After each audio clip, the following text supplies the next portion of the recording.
So building a restoration business is a personal and amazing experience for the leadership team and anybody involved within that business. And different people have different intentions when building their restoration business.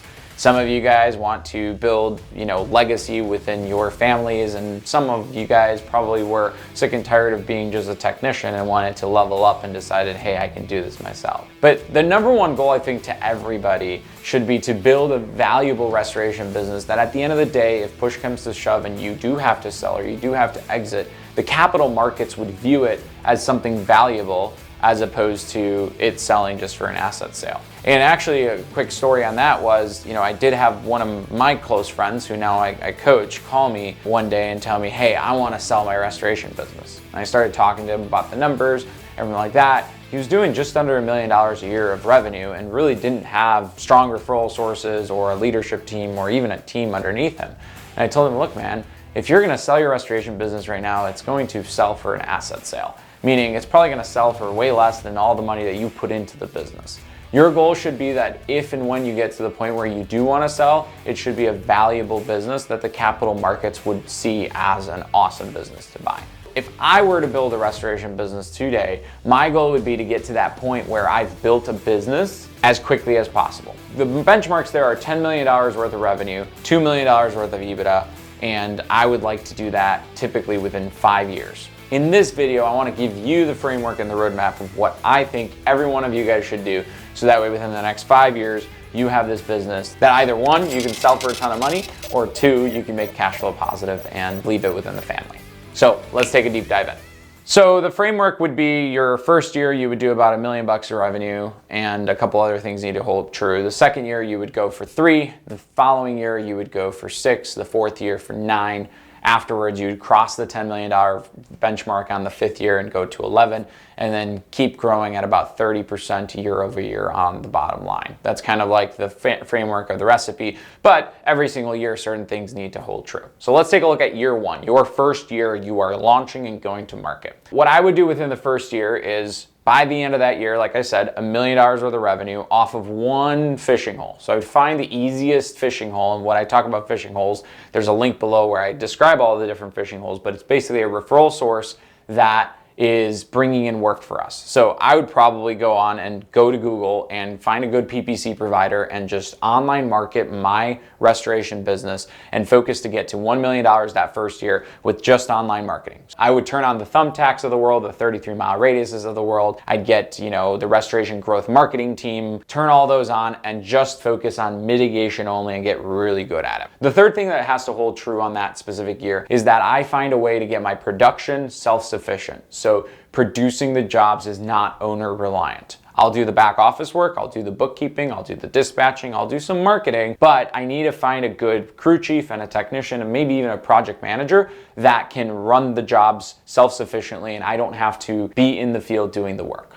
So those 3 things on year number 1 need to hold true. Year number 2, we're going to $3 million a year. And the way we're gonna go to the $3 million a year is add another fishing hole or referral source. So by now we have mastered online marketing. We're gonna go after insurance agents, plumbers, property managers, still offer our mitigation only services. I do not wanna expand necessarily year number 2 and add something else more complex. Mitigation is super profitable and super simple and there's plenty of it. That's the goal for year number 2 is mastering to start bringing in leads from insurance agents. We'd probably hire a route marketer. And then the other thing that we wanna hold true in year number 2 is now that the office and the back end is not owner reliant. So we have both production is not relying on the owner. And now by year number 2, by the end of the 24th month in our venture, the back office is no longer owner reliant. So we have somewhat of a self-sufficient business focused heavily just on restoration with 2 different heavy referral types referring us business. Now our third year, we want to then move up to $6 million a year of revenue. So the way I would unlock this would be to add on another service type that we can serve to the existing fishing holes or referral sources that we have. So by now we have online marketing working, we figured all that out, and we have insurance agents referring us, and we figured that out, and we did $3 million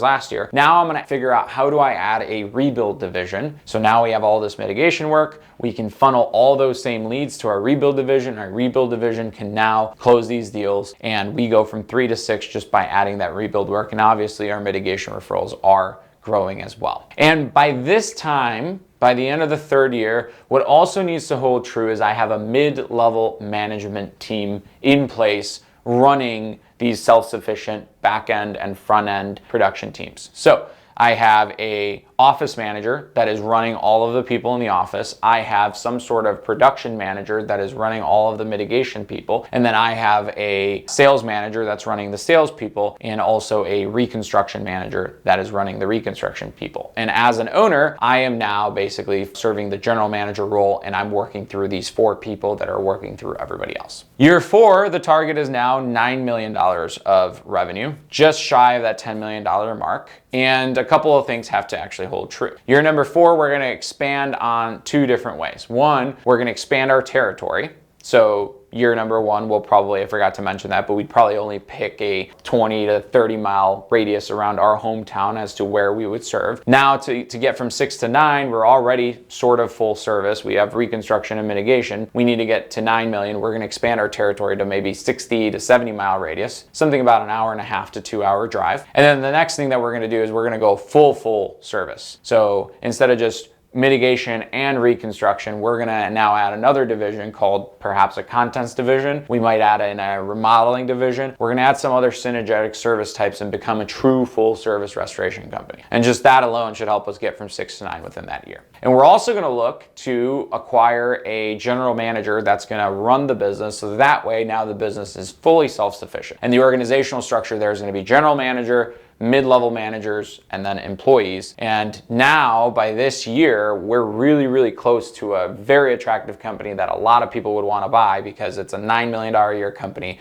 that's running by itself and it's full service. And then year number 5, we're going to expect $11 million, and we're going to forecast for that due to the fact that year number 4, our management team is just very fresh, right? And they're going to keep growing. In year number 5, that's what we're expecting, is the $11 million. We're expanded within full service and territory expansion. And afterwards, we're just going to keep forecasting for 30% year-over-year growth there afterwards. And if we can hit those targets, we will be a very attractive restoration company, and the doors will open. We can keep the company and make a couple $1,000,000 a year every single year in free flowing cash flow, or we can decide to go out into the market and sell the company, and we'll have a lot of investor interest due to the fact that that is the formula for a very attractive company. Or the third thing that we could do is we could sell part of the company. And there's things called majority recaps that can be done within restoration, where basically an investor comes and buys just a percentage of your company and then puts some cash into the company, so that way you can expand outside of just your local town and territory. And that could be also very lucrative as well. But the big thing is, I don't want you guys to be stuck at a specific level to where your business is worth less than the amount of time and effort and money that you've put into your business. That is the most dangerous place to be in, and honestly, most restorers are stuck there. If you have any questions on the roadmap, please, you can follow me on social, you can subscribe to this channel, or comment below. I'll do my best to help guide you guys to get out of wherever you're at and onto this plan. But I've done it. I've done this exact plan, and I know you guys can do it too. Every single week we come out with a new video of content, and we're super excited to share all this with you. Talk to you guys soon.